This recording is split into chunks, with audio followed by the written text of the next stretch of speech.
Ahem. Our 20th wedding anniversary was supposed to mean something. I had been planning it for months. A reservation at Harlow's, the kind of restaurant where you call 6 weeks ahead and still feel lucky. A card I rewrote 4 times because nothing sounded right, and a piece of jewelry I had quietly set aside for my own bonus without touching the joint account. 20 years. I wanted my wife to know I still meant it. Diana had been distracted for weeks leading up to it. Closing browser tabs when I walked into the office at home. Texting with her phone tilted away from me in bed. When I asked her what was going on, she would smile just enough to seem warm and say she was overwhelmed with work. She managed the marketing department for a regional hospitality group, so the excuse always had just enough plausibility to it. I told myself it was stress. I told myself I was reading too much into things. I've always been the kind of man who prefers to trust until he has a reason not to. My son Ethan, 22 and living 20 minutes away in the apartment I was helping him with, started calling more than usual that week. Short calls, nothing substantial, just checking in. My daughter Leah, 18 and finishing her first year of college on a full academic scholarship she earned herself, sent me a couple of unusually warm texts. I noticed it, but the way you notice something at the edge of your vision. There, then gone. I thought maybe Diana had been venting to them about anniversary pressure and they were being supportive. That was the charitable read. That was the one I chose. The day of our anniversary, I drove home early. I'd arranged to leave the office at 3, enough time to shower, change, and be ready when Diana got home from work at 6.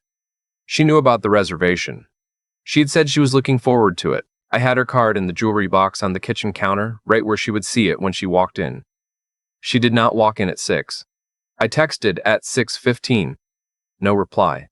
Called at 6:30. Voicemail. By 7, I had moved from irritated to quietly alarmed, the kind of alarm you feel but refuse to name. I called Ethan. It rang 4 times and went to voicemail. I called Leah. Same. I tried Diana's brother Ryan, who she was close with. He picked up on the 3rd ring, sounded like he was somewhere loud, said he couldn't really talk right now, and hung up before I could ask anything. That was when the alarm got louder. At 7:40, I opened Instagram for the first time in weeks because I never used it for much of anything. I do not even remember why I opened it exactly. Maybe instinct. Maybe I had already put something together underneath the surface that my conscious mind was still refusing to accept. Diana had posted 2 hours earlier, a photo of a restaurant table, candles, wine and crystal glasses, 4 people in the frame, Diana, Ethan, Leah, and Cole Whitfield, my best friend since sophomore year of college. The man who was the best man at our wedding, the man I had helped move 3 times, loaned money to twice, and introduced to every significant person in my adult life. He was sitting right beside Diana with his arms slung over the back of her chair, laughing at something, and she was leaning just slightly toward him. The caption from Leah's account said, "Family dinner before we head out." 3 emojis. 2 hearts. I read that sentence 6 or 7 times. Family dinner. Cole was not family. Cole was my friend, and they were somewhere together, the 4 of them, without a word to me, on the night I had made a reservation and written 4 drafts of a card I was still holding in my hand. I sat down on the kitchen floor, not because I planned to. My legs simply stopped doing the work they were supposed to do. I looked at the jewelry box on the counter and felt something cold settle into my chest, the kind of cold that does not come from temperature. I poured a glass of water because I did not know what else to do with my hands. I did not drink it. By 9 that night, I had received 12 texts from Diana. She said they had decided to do a small pre-anniversary dinner with people who mattered and had planned to be home by 8. But the evening ran long. She said I would love her idea for celebrating properly tomorrow. She said she was sorry about the reservation, but they could reschedule. She did not ask if I was okay.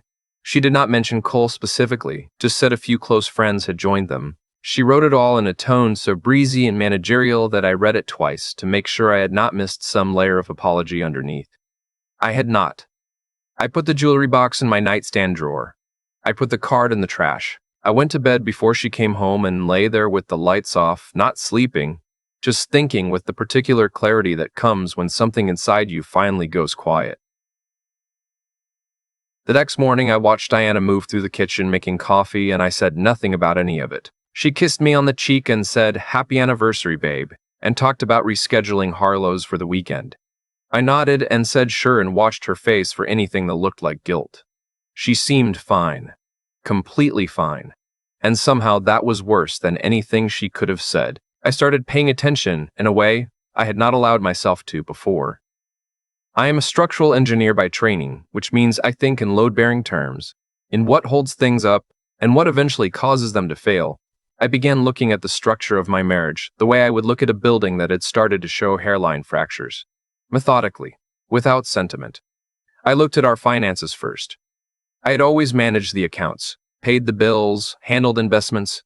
Diana had her own income, a good one, and we split major expenses proportionally. What I had not been tracking closely was her personal discretionary account, the one she managed herself. I was not entitled to audit it, but I had access because she had added me years ago when we took out a home equity line. Over the previous 14 months, there were transfers I could not account for. Weekend charges at hotels in cities she had said she visited for work conferences, restaurant bills for two on evenings she had said she was working late, spa charges on a morning she had said she was visiting her mother. Not enormous amounts, not catastrophic, but consistent. A pattern that looked, the more I examined it, very much like a second life running parallel to mine. I called a private investigator named Preston Hale 3 days later. He was recommended by a colleague who had been through a difficult separation the year before and did not offer details, just handed me a card and said he was thorough. Preston was a compact man in his late 40s, with a very flat affect and an extremely organized way of presenting information. I told him what I suspected. He told me what he would need. A week later, he called and said I should come to his office. He laid out photographs on his desk, the way a dealer lays out cards. Surveillance images, clear and dated. Diana and Cole entering a hotel in Asheville on a Thursday evening in November. She had told me that was a work trip for a regional hospitality summit. Diana and Cole at a restaurant in Charlotte in February. She had said she was having dinner with her colleague from the Charlotte office. Cole's car parked outside our house on a Tuesday afternoon in March when I was at a job site 3 hours away, and Ethan had texted me asking if I was coming home early, a question I had found odd at the time and then forgotten. Preston told me the PI who had photographed the Charlotte dinner had spoken informally with their server, who remembered them clearly. He had also contacted the hotel in Asheville where the reservation had been made in Cole's name, and he had been thorough enough to pull together a timeline that went back, conservatively, 3 years. 3 years. The same 3 years during which I had given Cole the loan he never fully repaid. Attended his mother's funeral with Diana beside me holding my hand, and invited him to Leah's high school graduation. I drove home and sat in my car in the driveway for a long time before I went inside. I did not confront Diana that night. I want to be honest about why. It was not weakness, and it was not fear. It was the engineer in me again, the part that knows you do not pull a single structural element before you understand exactly what it is connected to. I needed to know how far this went. I needed to know who else knew. I started watching Ethan and Leah differently after that. Small things I had attributed to normal adult behavior started to land differently. Ethan's vagueness when I asked about his plans on certain weekends Diana was supposedly traveling. Leah's deliberate cheerfulness when Cole came up in conversation, the way she would pivot the topic almost immediately. The Instagram post. They had been there at that dinner. They had sat across from my wife and my best friend, and they had smiled for a photo and posted it. I called Ethan on a Sunday morning, casual, and told him I needed help fixing something in the garage. He came over. We worked side by side for 40 minutes, and I kept the conversation easy and light. At one point I mentioned Cole's name, nothing pointed, just that I had seen he had posted about a new car. Ethan's jaw tightened almost imperceptibly. He changed the subject. He is not a good liar. He never was, not even as a teenager. He had learned it from me, actually. I had always told him that honesty was the only sustainable position. He had learned it and then decided not to apply it where it was hardest. I want to tell you that the DNA idea came from some calm, deliberate place. It did not. It came from a conversation I had with Preston when I asked him, without fully intending to, whether the timeline of the affair had any significance relative to Leah's age. He looked at me steadily across his desk and said that was a question I had the right to have answered, and that he could recommend a service that handled these situations discreetly.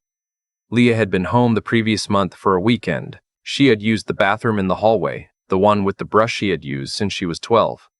I told myself I was not going to think about it. I thought about it for 9 days before I walked down that hallway, found 2 strands of hair still wound in the bristles, and put them in an envelope. The results came back on a Thursday. I was at the office. I had asked them to send it electronically, and I opened it at my desk, which I understand now was not the right choice. The report was clinical, properly formatted, stated in the language of probability. Marcus Aldrin, 0.7% probability of paternity. Leah Christine Aldrin. My daughter, the one who had called me daddy until she was 11 and switched to dad because she said it sounded more mature, who had asked me to help her with her college essay, and who had cried when she got her acceptance letter and called me first, before her mother, before anyone. 0. I closed the laptop and sat in my office with the door shut for 2 hours. My assistant knocked twice, and I told her I was on a call. I was not on a call. I was sitting with the specific grief of learning that a person you have loved completely for 18 years was not taken from you by accident or illness, but by a lie that was told the moment she came into the world and maintained every day since. I drove home. Diana was in the kitchen. She asked how my day was. I told her it was fine. I ate dinner. I watched her move around our house, and I thought about Cole, who I had known for 23 years, and about every time he had sat at this table, and about what category of person does what he had done. I did not sleep. The next morning, I called Daniel Forsyth, a family law attorney whose reputation I had quietly researched 2 weeks earlier without yet being ready to admit why. I told him everything. He listened without interrupting, which I appreciated. He said we had significant grounds on multiple fronts: the affair, the financial misuse of marital funds for the relationship, and critically, the paternity fraud. He said that last one, properly documented, opened doors that a standard divorce proceeding would not. I also called Preston and asked him to document everything about Cole's involvement specifically, every instance where he was present in what had been framed as family contexts, every hotel record, every financial trace. I told him I was going to need this to be complete. Diana came home that evening to find me sitting in the living room with 2 folders on the coffee table and my attorney's card on top of them. She stopped in the doorway and looked at me with an expression I had not seen before, something between calculation and the beginning of panic. I told her I knew about Cole. I told her I knew about Asheville and Charlotte and the other cities. I told her about the credit card trail, and then I slid the DNA report across the table. She sat down. She did not pick it up immediately. When she did, she read it twice, and when she looked at me again, her eyes had gone somewhere I did not have a name for. She tried several things in the next 20 minutes. She said the test could be wrong. She said she had never meant for any of this to happen. She said I had been emotionally unavailable for years, and she had been lonely in ways I did not understand. She said she had loved Cole for a long time, and had tried to stop and could not. She said she was sorry, the word thin and imprecise in her mouth. She said Leah did not know and that I had no right to upend her life. I told Diana that Leah was 18 years old and that the decision about what she knew about her own origins belonged to her, not to the woman who had made that choice for her before she was born.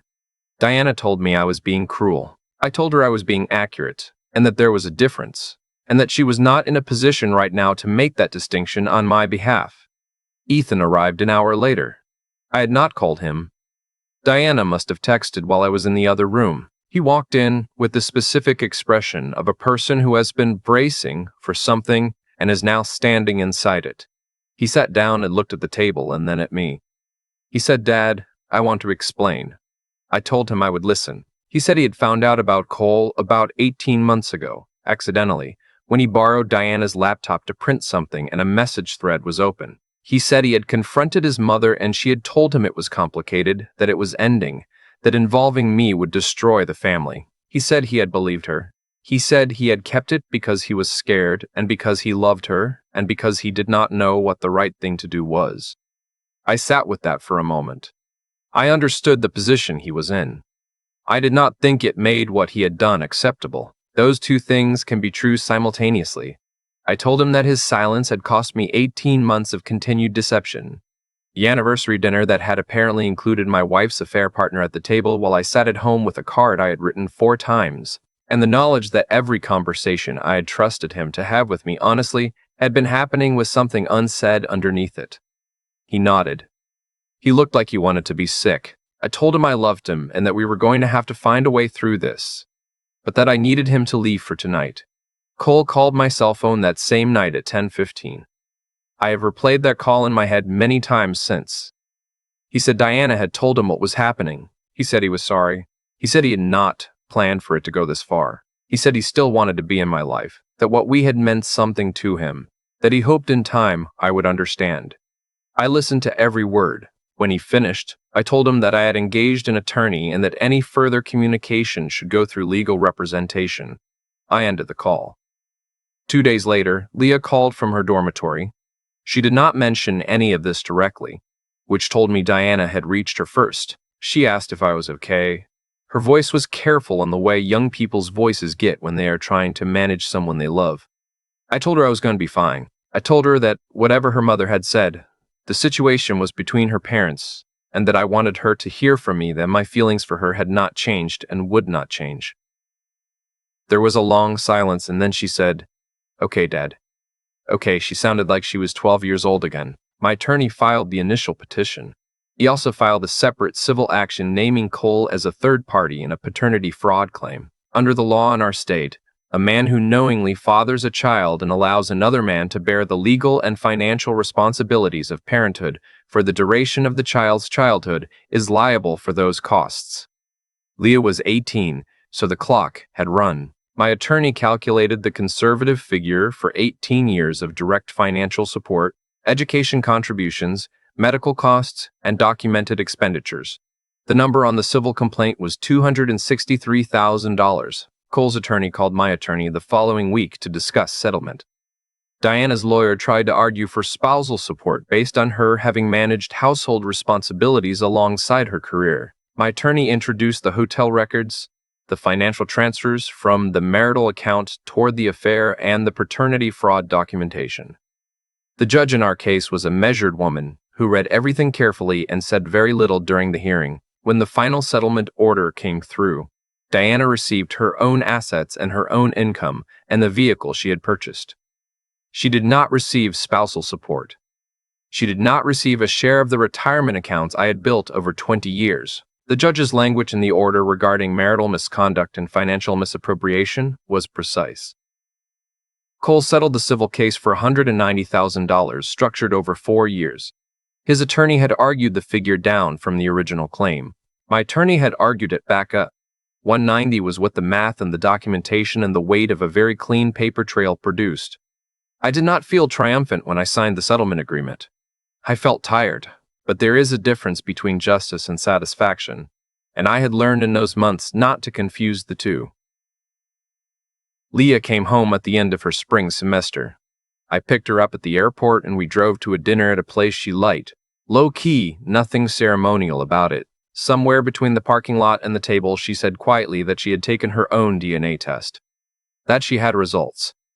That she needed me to know she did not feel differently about me. That the 18 years were real and she was not interested in redefining them. I told her she did not owe me any particular framing. I told her she was allowed to feel however this made her feel, including angry, including lost, including fine on some days and terrible on others. She said she had already spoken to a therapist at her university and planned to continue. I told her that was exactly the right thing to do. We ate dinner and talked about her classes and a professor she found impressive and a city she wanted to visit after graduation. At one point she said, "I'm still going to call you Dad." And I said I know and did not make a larger thing of it than it needed to be. Ethan and I have had a longer road. He came to me about 2 months after Diana and I separated and said he wanted to explain himself more fully, not to excuse what he had done, but to be honest with me about it in a way he had not been when everything first broke open. We talked for 3 hours at my kitchen table. He told me he had spent 18 months sick with the weight of what he knew and ashamed of every conversation we had during that time. He told me he had told himself he was protecting the family and that he had known, on some level, that he was protecting himself from having to be the one to cause pain. He said he was sorry in a way that was much more specific than sorry usually sounds. I told him I had been thinking about what integrity costs people in their 20s when the person they need to hold accountable is their mother. I told him I believed him about the fear, and I told him that fear did not make it okay, and that we were going to have to rebuild something that was going to look different from what we had before. He said he understood. I think he did. We are further along now than we were then. We are not where we were. That is the honest accounting of it. Cole and I have not spoken since the night of that phone call. His settlement is administered through a financial arrangement that requires nothing personal from either of us. I do not know what he tells people about what happened. I do not especially care. The 23 years we spent as friends are something I have had to grieve the way you grieve anything that turned out to be built on a foundation you did not know was compromised. You do not stop feeling the loss. You stop being destroyed by it. I sold the house last fall. It was the right size for a family, and I was no longer that, or not that shape of it. I bought something smaller with a porch and a good kitchen and enough quiet that I can hear myself think in the evenings. I have taken up running again, something I let go of in my late 30s because I told myself I was too busy. I was not too busy. I had arranged my life to feel too busy, which is its own kind of problem to examine. There are things I would do differently. I would have trusted my instincts earlier and spent less energy constructing explanations that made me feel better in the short term. I would have asked harder questions when the answers felt too smooth. I would have paid attention when I walked into a room and felt something shift in a way I could not quite name, but I also know that the version of me who did all of this differently would not have been the man Diana married at 26, which means he would not have had Ethan or Leia. And I am not interested in a version of my life that goes back that far. You work with the life you have, you get honest about its load-bearing elements. You find out what still holds, and you build from there. The last time I saw my attorney, Daniel, he asked me how I was doing. Genuinely, the way people ask when they have seen you at your worst and want to know if you have come back from it. I told him I was doing all right. He nodded and said that was a good answer. He said a lot of people in my situation came out the other side angrier than they went in and spent years carrying it. I told him I had decided that was not how I wanted to spend whatever came next. He said that seemed right. I drove home on a Tuesday afternoon in October with the windows down and the radio on a station I do not usually listen to, and somewhere on the highway between the attorney's office and my new smaller house with the porch I like, I noticed that the weight I had been carrying for the better part of 2 years had become something I was used to enough that I almost did not feel it anymore. Not gone. Not resolved into some clean lesson I could hand someone else. Just worn smooth. The way everything that you carry long enough eventually becomes. You stop feeling the edges. You learn the shape of it. And you keep going. Because that is what there is left to do. And because, if you are honest with yourself, it is also enough.